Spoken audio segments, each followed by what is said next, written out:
Happy Agriculture Day. Today we honor the men and women who work every day to feed, fuel, and clothe the people of the United States and the world. Secretary of Agriculture Sonny Perdue hosted Vice President Pence at the Department of Agriculture to commemorate the day. As you may remember, when the President spoke at the American Farm Bureau Convention earlier this year, he said, "Our farmers deserve a government that serves their interest and empowers them to do the hard work they love to do so much." This administration is making sure government does that by reducing burdensome regulations, allowing them to be more productive, by cutting their taxes and empowering them to make their own decisions about investing in their operations, and by working to make sure our trade agreements are fair and that other countries play by the rules. The President was proud to issue a proclamation declaring today the 45th Annual National Ag Day. Earlier today, the President was pleased to welcome Saudi Crown Prince Mohammed bin Salman to the White House. This meeting provided an opportunity to make progress on a range of issues, including Syria and its sponsors, Yemen, the GCC, and our Israeli-Palestinian peace efforts. Today, we were able to engage with Saudi leadership as we do on an ongoing basis to increase our coordination on regional issues, advance shared strategic objectives, and develop new channels and capabilities to institutionalize these interactions. This afternoon, the President will also meet with top law enforcement officials, members of Congress, and administration leaders to discuss the threats of lawless sanctuary cities. Sanctuary jurisdictions release thousands of criminal aliens out of our prisons and jails and back into our communities. Such policies threaten the safety and security of our people. Every American family deserves to live in safety and security in their home and their neighborhood. Sanctuary cities make that goal much more difficult to achieve, and the President is committed to restoring the rule of law in these communities.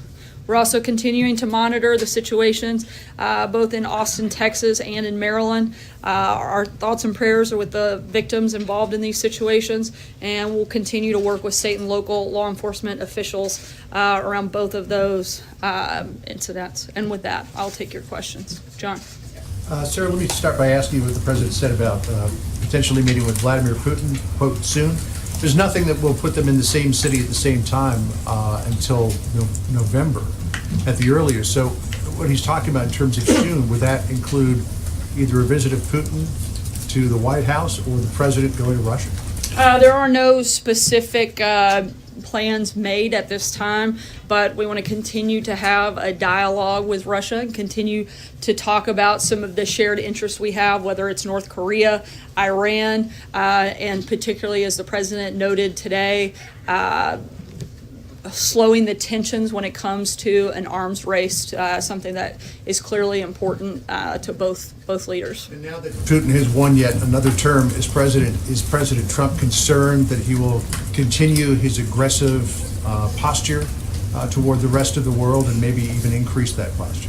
Look, we're going to continue to maintain the position that we've had and be tough when necessary. At the same time, we want to continue to have dialogue so that we can work on some of the issues that concern both countries.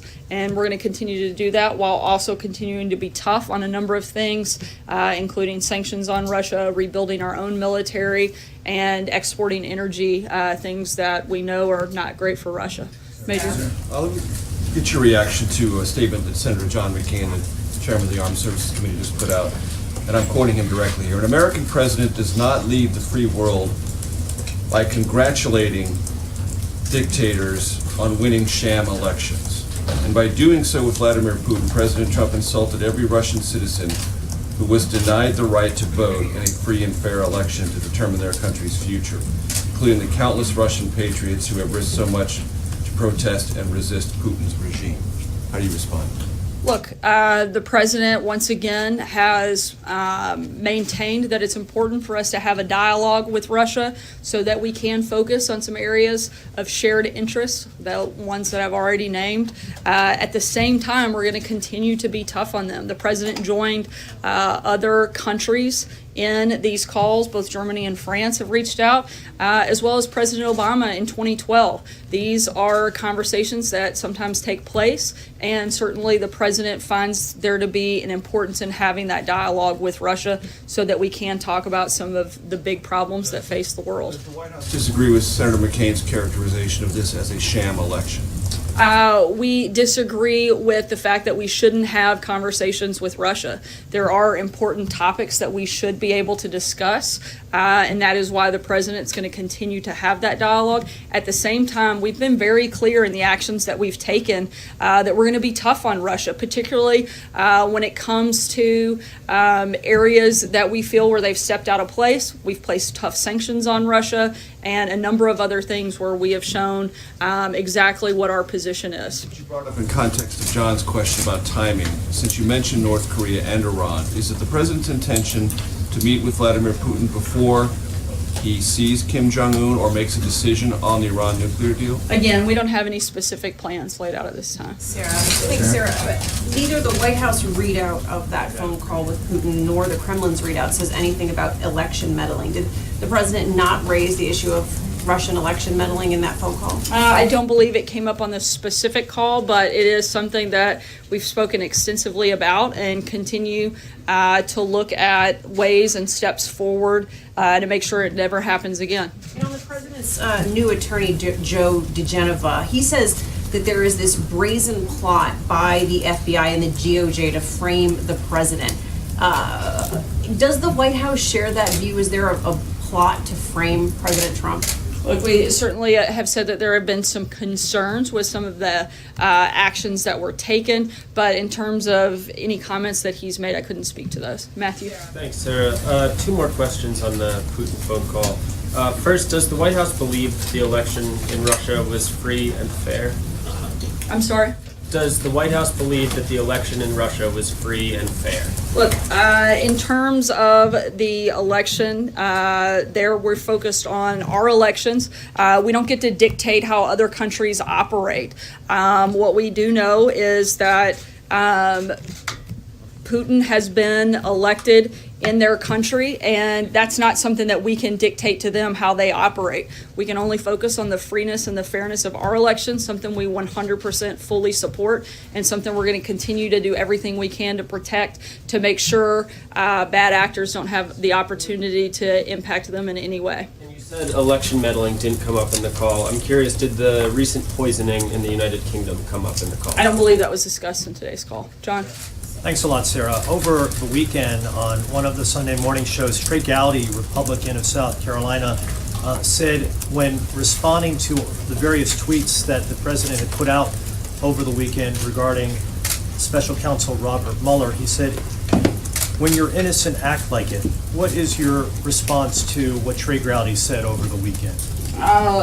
Look, the president has been very clear about the fact that there was no collusion between his campaign and any other entity. However, to pretend like going through this absurd process for over a year would not bring frustration seems a little bit ridiculous. I don't think that any individual, including members of Congress, would like it if they had been accused of taking their seat in Congress by doing something nefarious when they hadn't, particularly if it went on for more than a year into their time in office. My guess is they would be more than anxious to push back and certainly would defend themselves, as the president has clearly done in this situation and has since day one. Another Republican over the weekend, Lindsey Graham, also a Republican from South Carolina, said that if the president were to fire... Maybe we need to work on our South Carolina members. Said that if the president tries to fire Robert Mueller, it would be the beginning of the end of his presidency. What's your response to what Lindsey Graham said? Yeah, as White House counsel Ty Cobb said earlier this week, the White House yet again confirms that the president is not considering or discussing the firing of Special Counsel Robert Mueller. Bless you. Pamela? Losing Republicans in the sense. Sorry? Do you feel like you're losing Republicans in some way, that these two prominent Republicans from South Carolina both spoke in this manner over the weekend? I certainly don't think we're losing Republicans at all. I think we're voicing some frustration over this ongoing process that we look forward to ending soon. Pamela? In January, the president told a room full of reporters that he would love to sit down and do an interview with Robert Mueller under oath. And in just a couple of weeks at the time, that's what he said. Obviously, that time frame has passed. Does he still want to sit down and do an interview with Robert Mueller?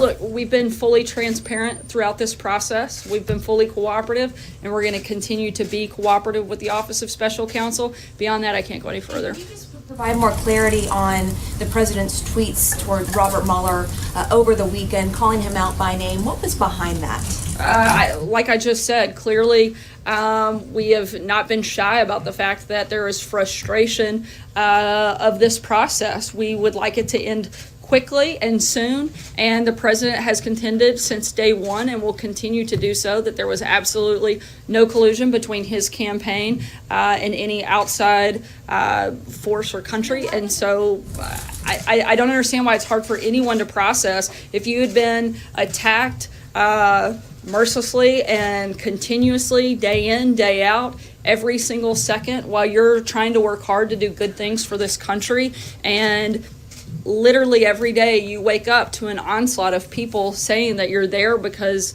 of reasons that are completely false, that's frustrating, and certainly I think fair for him to be frustrated. Why doesn't he push for the firing of Robert Mueller if he thinks the probe shouldn't have begun in the first place? If he thinks the whole thing is a witch hunt, why doesn't he push for the firing? Look, we're going to continue to be cooperative, and we would like this to wrap up soon. We don't feel like that's the most productive step forward, but we would like to see this come to a conclusion. Jordan. Thanks, Sarah. I want to follow up on the accusations of fraud in the Russian election. Why does the United States government not believe that it should criticize Russia for these accusations, which have been brought up by the OSCE and the UK government directly in the statement? You know, they're listing things like restrictions on fundamental freedoms and lack of access for opposition candidates. I mean, why doesn't the president of the White House believe that's something that they should be discussing with the Russian leader?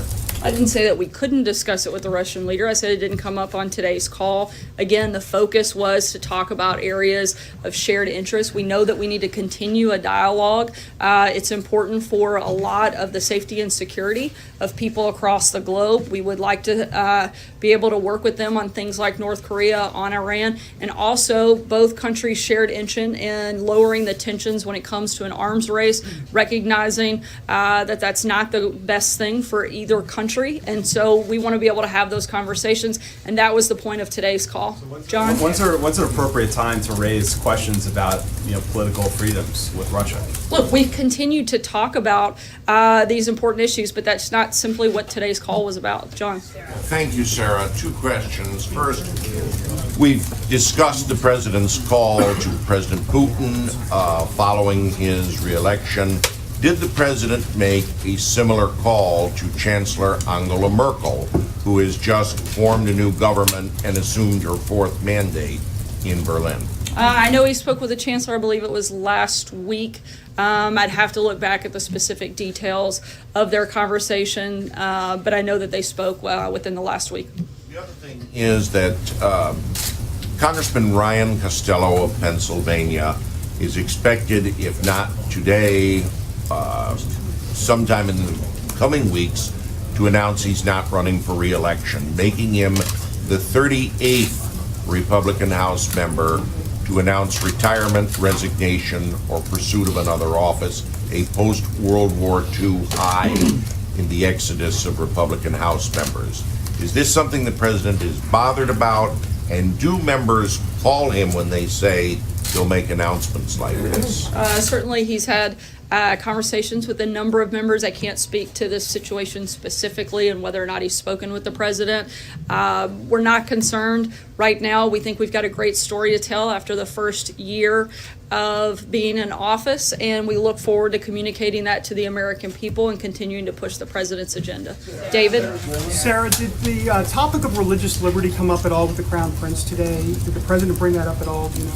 I don't believe that came up, but I'd have to check on the last half of the meeting to be sure, because I wasn't there. Trey? Thanks, Sarah. Two foreign policy questions for you. Human Rights Watch estimates that the Saudi-led coalition is responsible in 2017 for the deaths of 1,000 civilians and took part in 85 unlawful airstrikes. Did the president bring up these concerns about high civilian casualties in his meeting with the Crown Prince today? I'm not aware that that came up specifically. Again, I'd have to check on the last half of the meeting because I'm not sure. About the call between President Trump and Russian President Putin. The Russians said that Syria came up in the call. The readout that was released by the Trump administration did not include any mention of Syria. Did the president discuss the issue of Syria with Vladimir Putin, and did he discuss the high civilian casualties as a result of efforts by the Assad regime and the Russian government on the ground in Syria? It briefly came up, and as you know, we've had a number of public statements on our position there, and that certainly has not changed. Yesterday, the Canadian Prime Minister noticed the signs of the pace of NAFTA talks is accelerating, and he said that the President Trump, is enthusiastic about getting a deal. Is the President that enthusiastic?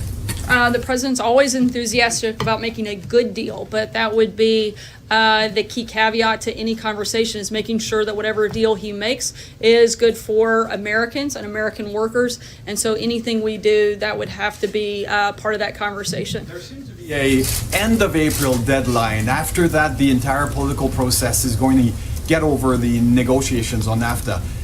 Anything possible be that quick within 6 weeks? I don't have any specific announcement that's at this time, but we're continuing to have those negotiations and continuing to have those conversations being led primarily by Ambassador Lighthizer and working with the president. Take one last question for the president's event. Jonathan? Thank you, Sarah. The president frequently speaks about the need to improve the nation's crumbling infrastructure. Can you explain his opposition to the Gateway project, which is a rail tunnel between New Jersey and his home state of New York that has the support of many Republicans and also, according to one study, is key to 20% of the nation's gross national product? The president specifically wants to address infrastructure on a broader scale, not put all our emphasis into one project. We certainly want to see the infrastructure across this country rebuilt, which is why we put forward priorities when it comes to that in a plan moving forward. And we look forward to working with Congress to make some real progress on that in the coming days. Thanks so much. And the president's got an event here in just a few minutes. Thanks, guys.